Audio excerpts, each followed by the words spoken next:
नमस्कार, मैं हूं संजीव श्रीवास्तव। आप देख रहे हैं 4 पीएम न्यूज नेटवर्क। मित्रों, बिहार में एसआईआर से जुड़े सवालों के जवाब अभी तक स्पष्ट नहीं हो पाए। बहुत सारे प्रश्न हैं।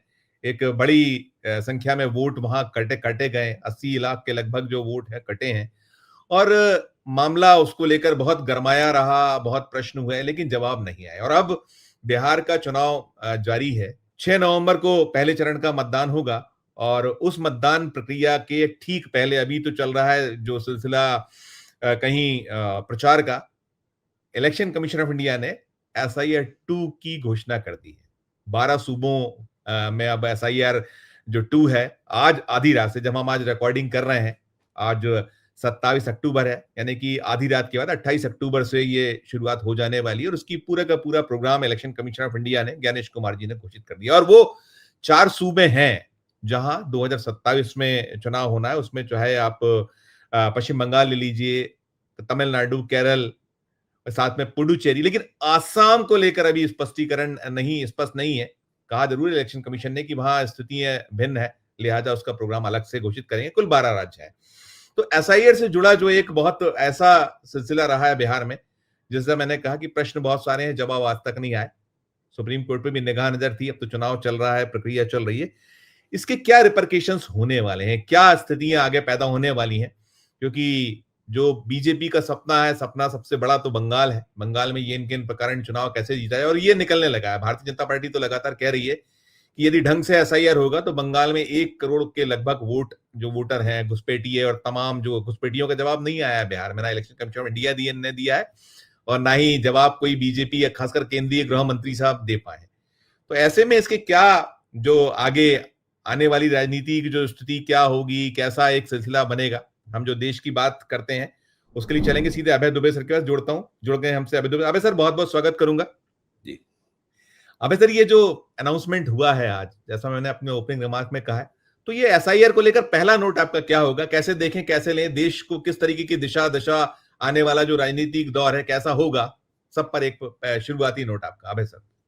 तो अभी संजीव जी, मैं आपके साथ चर्चा करने से पहले राष्ट्रीय चैनल एबीपी पर इसी विषय पर चर्चा करके आ रहा हूं और वहां पर जितने भी पैनलिस्ट थे उसमें विपक्षी पार्टियों के प्रवक्ता भी थे और भाजपा की तरफ से बोलने वाले लोग भी थे। सब तरह के लोग थे वहां पर। तो सबने सवाल ये उठाया मुख्य तौर पर अपने अपने तरीके से कि जो मुख्य चुनाव आयुक्त तो ज्ञानेश कुमार की जो प्रेस कॉन्फ्रेंस थी आज की, वो प्रेस कॉन्फ्रेंस बिल्कुल ऐसा लग रहा था जैसे कि सरकार के साथ में कि एक तरह की मिलीभगत और नूरा कुश्ती जैसा वो चला रहे हो। अच्छा, बिहार में एसआईआर वो कह रहे हैं खत्म हो गई और हमने बड़ी सफलता हासिल की। बिहार के करोड़ों वोटरों ने हमारा साथ दिया, हमारे कंधे से कंधा मिलाकर एसआईआर की, इस प्रकार का उन्होंने डायलॉग बोला। लेकिन उन्होंने ये नहीं बताया उस पूरी प्रक्रिया में कि बिहार की एसआईआर में उन्होंने कितने घुसपैठियों की शिनाख्त की और कितने घुसपैठियों को का नाम बताया या उनकी संख्या बताई, जिनके खिलाफ न केवल अगर वो घुसपैठी हैं तो केवल उन्हें मतदान से ही वंचित करने तक ही नहीं रहना है, बल्कि उनके खिलाफ और भी कार्रवाई होनी चाहिए। उन्हें पकड़ना चाहिए, उन्हें डिपोर्ट करना चाहिए, उनको उनके देश वापस भेज देना चाहिए। इस प्रकार की उन्होंने कोई जानकारी नहीं दी। दिलचस्प बात यह है, इसके अंदर सोचने लायक बात यह है, डिकोड करने लायक बात यह है कि बिहार, इतना बड़ा एसआईआर का प्रपंच बिहार में हुआ, वो घुसपैठियों के नाम पे हुआ। और बहुत से तर्क थे कि ये करना जी। है, वो करना है, लेकिन घुसपैठियों का तर्क मुख्य सबसे बड़ा राजनीतिक तर्क है। प्रधानमंत्री जब भी जाते हैं बिहार भाषण देने के लिए, वहां घुसपैठियों का सवाल जरूर उठाते हैं। गृह मंत्री अमित शाह जब भी जाते हैं वहां घुसपैठियों के सवाल जरूर उठाते हैं। खुद बड़े इतराकर और बहुत ही तुर्रे के साथ में मुख्य चुनाव आयुक्त तो बोलते हैं कि क्या घुसपैठियों को वोटर लिस्टों में रहना चाहिए। अब सवाल यह है कि ये तीनों लोग घुसपैठियों का सवाल उठा रहे हैं, लेकिन ये नहीं बताते कि भाई घुसपैठिए बिहार में कितने निकले। जी। ये रहस्य क्या है? मैं तो संजीव जी आपके सामने भी ये सवाल रख रहा हूं, मैं खुद भी इसको डिकोड करने की कोशिश कर रहा हूं। देखिए, एसआईआर की तमाम तरह तरह से आलोचना करना बहुत आसान है, क्योंकि वो तो खुद ही उन्होंने इस तरह के अंतर विरोधी, विरोधाभासी कदम उठाए हैं। कानून के विरोध में चले हैं, उल्टी सीधी बातें की हैं, तो उनकी बड़ी खिंचाई की जा सकती है और खिंचाई होती रहे उसकी उन्हें कोई परवाह भी नहीं है। वो तो बैठे हुए हैं, उनका मन आएगा जवाब देंगे, नहीं मन आएगा तो नहीं जवाब देंगे। सवाल यह है कि घुसपैठिए को भारतीय जनता पार्टी भारतीय राजनीति का कीवर्ड बना रही है। 2024 के बाद से 2024 में चुनाव में बहुमत खोने के बाद से भारतीय जनता पार्टी ने लगातार इस देश में घुसपैठिए हैं, घुसपैठियों से इस देश को मुक्त करना होगा, ये प्रक्रिया उसने पहले ही शुरू कर दी थी। मतलब जो शाहीन बाग का जो धरना हुआ था, जो पहले जो गतिविधियां चली थी इस तरह की एनआरसी की गतिविधियां चली थी, ये सब जो हुआ था तभी शुरू हो गया था, लेकिन उस वक्त वो बात वहीं रुक गई। अब घुसपैठियों को बीच में लाकर वो लोग इस पूरी कार्रवाई कर रहे हैं। आखिरकार भारतीय राजनीति को कौन सी दिशा देना चाहते हैं ये? वो एक ऐसा मुद्दा उठा रहे हैं जो आंकड़ों में मौजूद नहीं दिखाई पड़ रहा है। आज भी झल्लाटी सर, उनमें आज बहुत सवाल इसको लेकर हुए थे। झल्लाट भी दिख रही थी, बौखलाहट भी थी। मैंने पूरी प्रेस कॉन्फ्रेंस देखी सर उसमें, तो उन्होंने कई बार तो ऐसे पत्रकारों से हम लोगों को पत्रकारों से वो ऐसे पेश आ रहे थे, कई बार अमित शाह या वो पेश आते हैं वैसे पेश आ रहे थे। आपने जो कहा कि कहीं बीजेपी ठीक बात है। मेरा कहना है कि हम लोगों को इधर उधर की बातों से निगाह हटाकर इस बात पे सोचना चाहिए कि घुसपैठियों के सवाल को इतना प्रमुखता और महत्व देकर और चुनाव आयोग को भी उसमें लगाकर भारतीय जनता पार्टी दरअसल हासिल क्या करना चाहती है। जी ये एक बहुत महत्वपूर्ण सवाल है। भाई घुसपैठियों का मतलब अगर मुसलमान है, घुसपैठियों का मतलब अगर बांग्लादेशी घुसपैठिए हैं, घुसपैठिए का मतलब अगर रोहिंग्या मुसलमान घुसपैठिए हैं, तो क्या उनके जरिए भारतीय जनता पार्टी कोई ध्रुवीकरण करना चाहती है बड़े पैमाने पर? लेकिन वो तो जब तक घुसपैठिए होंगे नहीं तब तक ध्रुवीकरण कैसे होगा? अब भाई बिहार में तो एक भी घुसपैठिया निकला नहीं। जो जिन जिन लोगों को उन्होंने मतदाता के लिए अवैध माना, 80 लाख के लगभग है सर, 80 लाख जिनको वंचित हुए हैं वहां। तो क्या वो उनमें से कितने घुसपैठिए हैं ये बताया नहीं? क्या 80 लाख घुसपैठिए थे? या उनमें से कुछ लोगों को बाद में गृह मंत्रालय बताएगा कि ये घुसपैठिए हैं? उससे राजनीतिक लाभ भारतीय जनता पार्टी को क्या होगा? बिहार की एसआईआर से ये स्पष्ट नहीं होता सर। क्या पश्चिम बंगाल की एसआईआर से ये स्पष्ट होगा?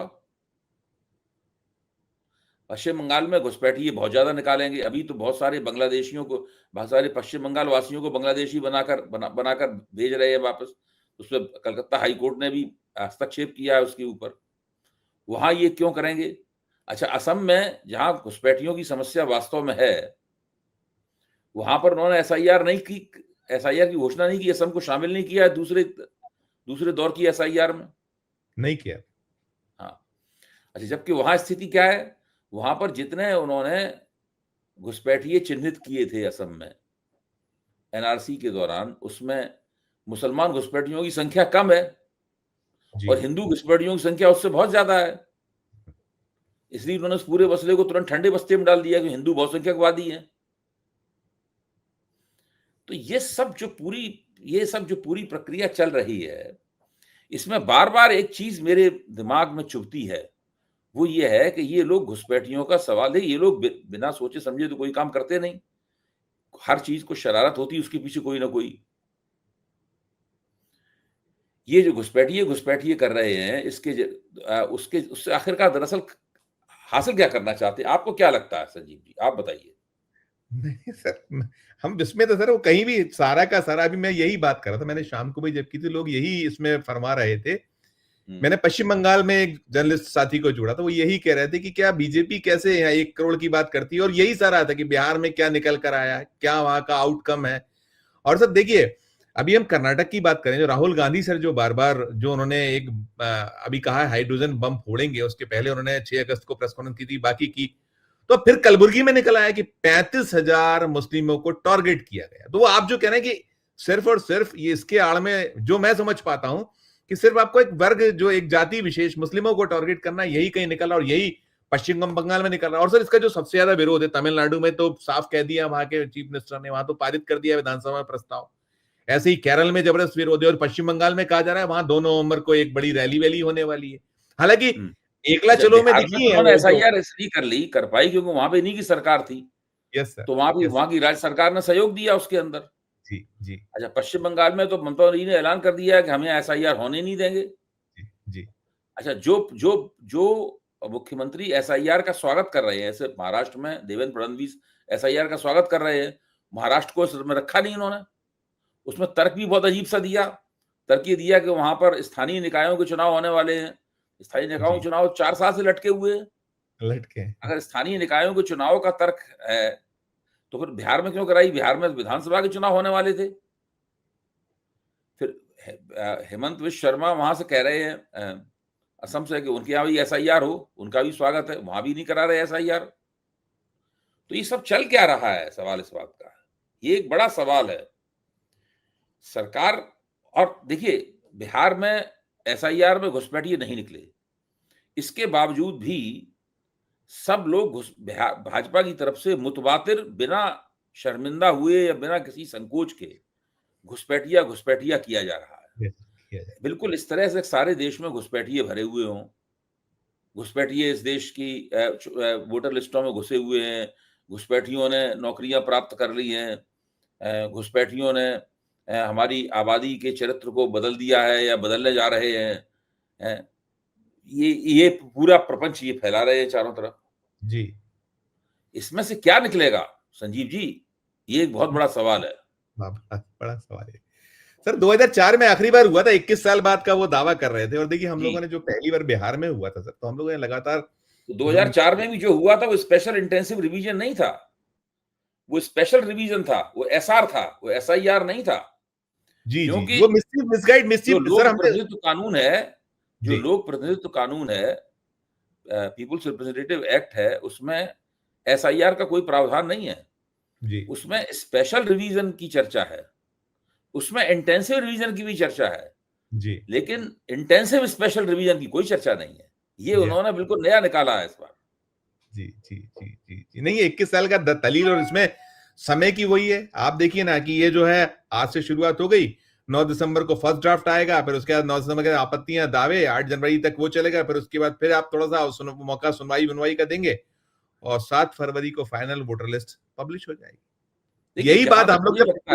जहाँ तक मुझे जी, लगता है कि जहाँ जिस जगह हो पाया, वहाँ तो घुसपैठियों के ज़रिए ये लोग अ, ध्रुवीकरण की तरफ जाएँगे, जी, ध्रुवीकरण करने की कोशिश करेंगे। जी, और दूसरा इसका फ़ायदा ये होगा कि वो जगह-जगह घुसपैठियों के नाम पर मुसलमान वोटरों को लक्ष्य बनाएँगे अपना। सर, मुसलमान वोटरों की संख्या कम की जाएगी, उनसे वोटिंग के अधिकार छीने जाएँगे, डिफ्रेंचाइज़मेंट होगा मुसलमानों का बड़े पैमाने पर। दूसरा लक्ष्य इनका ये हो सकता है।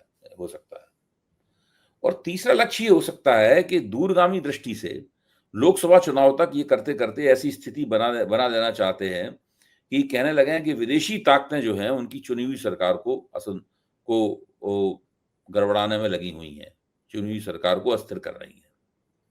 और ये काम घुसपैठियों के ज़रिए किया जा रहा है, और चूँकि हम घुसपैठियों को निकालना चाहते हैं और इसलिए विपक्ष उनको रोक रहा है, इसलिए विपक्ष भी विदेशी सरकारों के हाथों में खेल रहा है। ये इस प्रकार का तर्क लेकर सामने आएँगे। सर, अच्छा, ये मानना मेरे लिए मुश्किल है अभी सर, कि इनके इस तर्क को जनता ग्रहण कर लेगी। ये तो कर लेंगे ये लोग कि मुसलमानों की वोट कुछ कम कर देंगे जगह-जगह से। और लेकिन मैं नहीं मानता कि ये उनको चुनाव हराने के खिलाफ एक सिक्काबंद गारंटी है कि अगर कुछ मुसलमानों की वोट कहीं से लाख, 2 लाख या 40-50 हज़ार मुसलमानों के वोट काट दिए, तो इसके आधार पे ये चुनाव जीत सकते हैं। देखिए, इसके आधार पे ये विधानसभाओं के चुनावों में ज़्यादा बड़ी गड़बड़ कर सकते हैं।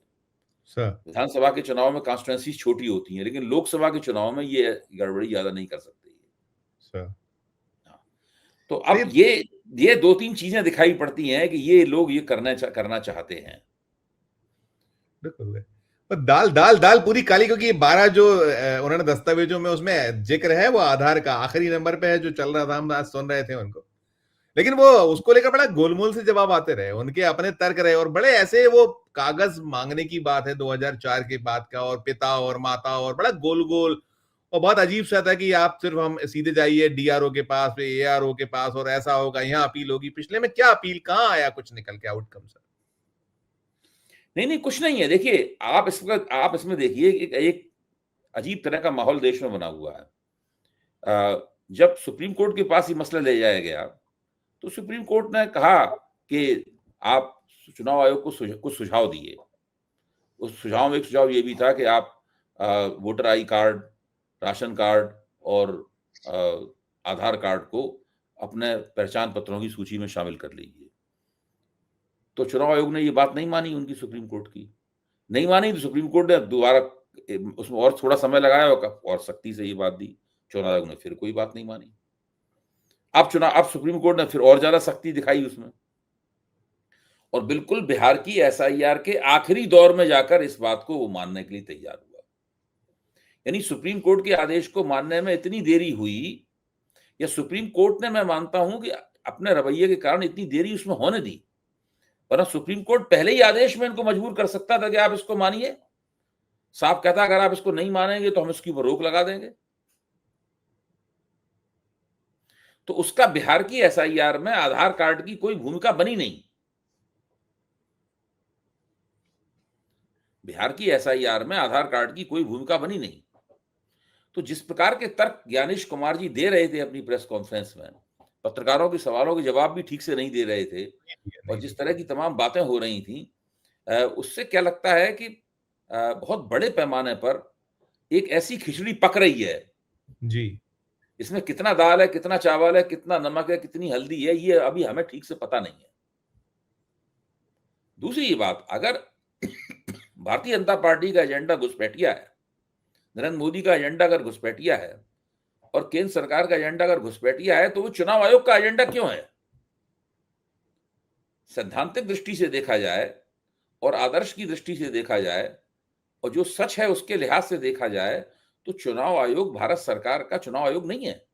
सर, संविधान की दृष्टि से चुनाव आयोग भारत का चुनाव आयोग है। Yes sir. सुप्रीम कोर्ट भी भारत सरकार का सुप्रीम कोर्ट नहीं है। बिल्कुल।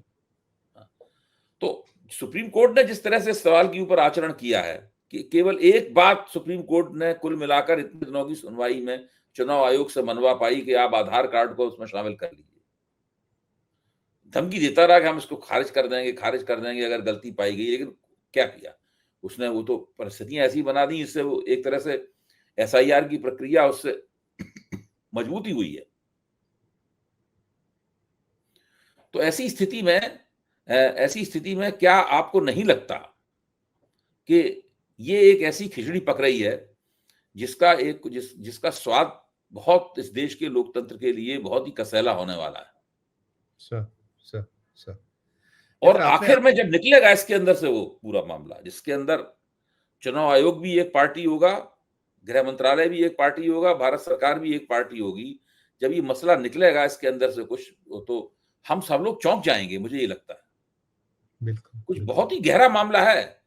आप देखिए, ये लोग भी मैं नरेंद्र मोदी और अमित शाह कोई नादान लोग नहीं है, देश के सबसे होशियार और चतुर लोग हैं ये लोग, योजनाबद्ध तरीके से सारा काम करते हैं। बिहार में वो जानते हैं कि केवल घुसपैठिए का सवाल उठा के ये बिहार का चुनाव नहीं जीत सकते। क्या बिहार की जनता घुसपैठिए के सवाल में थोड़ा एनडीए को वोट दे देगी? वो नहीं जीत सकते वहां पे, तो इसलिए वो चुनाव जीतने के लिए और दूसरे तमाम काम करेंगे। इसके बावजूद भी वो बिहार के चुनाव में अपने भाषणों में घुसपैठिए के मुद्दे को केंद्रीय मुद्दा बना रहे हैं। बिल्कुल। अच्छा, क्या उनका मकसद पश्चिम बंगाल का चुनाव जीतना है? तो वो ये भी जानते हैं कि पश्चिम बंगाल में जब एसआईआर कराने जाएंगे तो वहां की सरकार उसको कोई सहयोग नहीं देगी। यस सर, यही सवाल पूछने वाला था, यही पूछना था। तो फिर क्या उस सरकार को ये बर्खास्त करेंगे? जी। अगर कोई संवैधानिक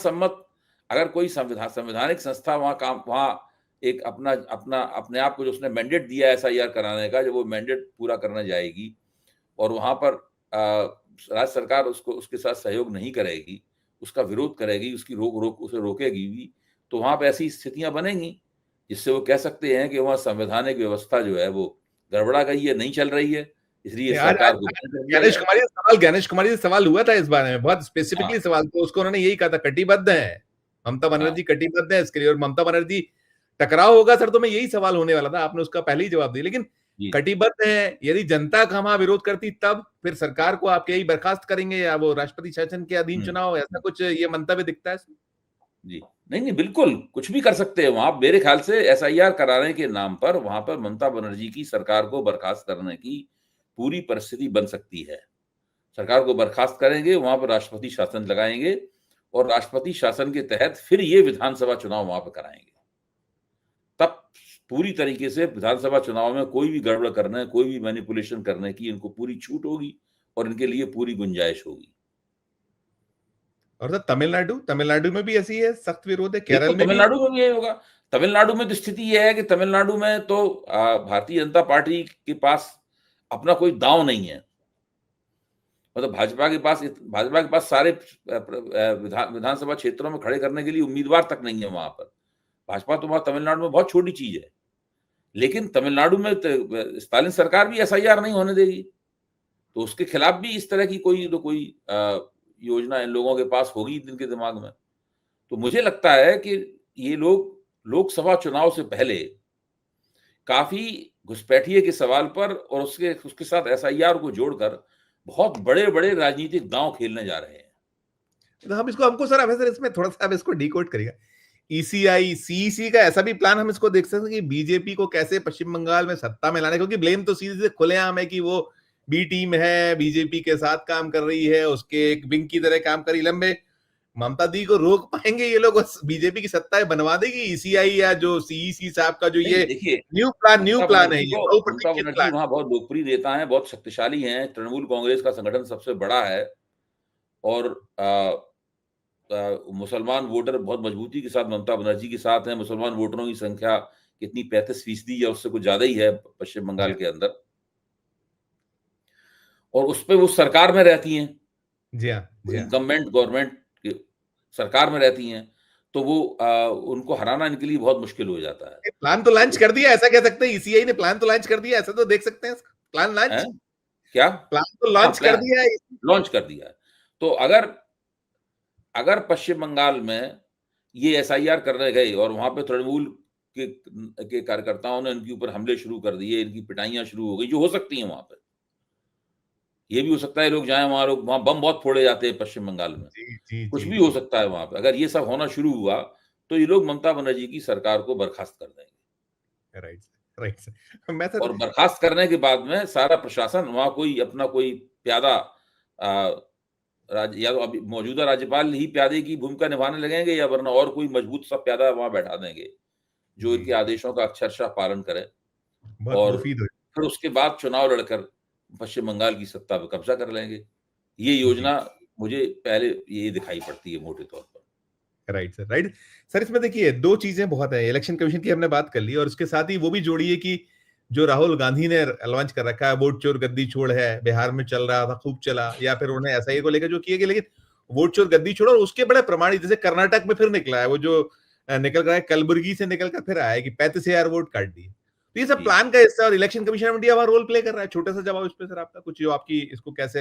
हम नहीं, ले। नहीं, बिल्कुल आप ठीक कह रहे हैं। देखिए, जब जिस आनंद कॉन्स्टिट्यूएंसी को लेकर राहुल गांधी ने उसको प्रमाण दिए थे, तो वहाँ पे जो एसआईटी है, स्पेशल इन्वेस्टिगेटिव टीम है, वो उसने दिखाया है कि ये परिघटना, ये जो हो रहा है, वो केवल उस एक निर्वाचन क्षेत्र तक ही सीमित नहीं है।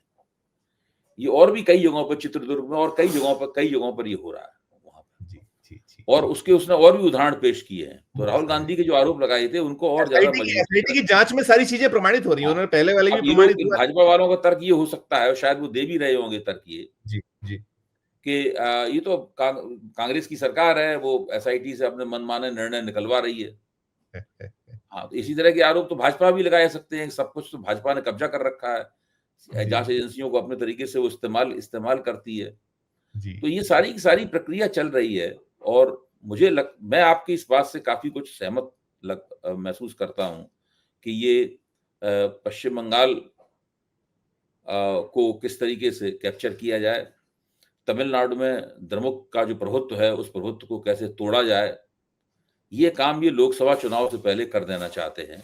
क्योंकि उन्हें लगता है कि जब तक हम ये काम नहीं करेंगे, तब तक लोकसभा चुनाव को चौथी बार जीतना हमारे लिए नामुमकिन होगा। तो कुल मिलाकर घुसपैठिए का सवाल और एक ऐसा चुनाव आयोग जो कि अपने आप को भारत सरकार का चुनाव आयोग मानता है, भारत का चुनाव आयोग नहीं मानता है, उसकी मदद से ये अपनी राजनीतिक गोटी लाल करना चाहते हैं। अब सवाल ये है, क्या ये ऐसा कर पाएंगे? ये भी एक बड़ा ये बड़ा ऐसी सवाल बात ये। नहीं है कि ये सब चीजें कि आप राजनीति में योजनाएं बनाते हैं, वो योजना जरूरी नहीं आपके तरीके से चले और काम करें।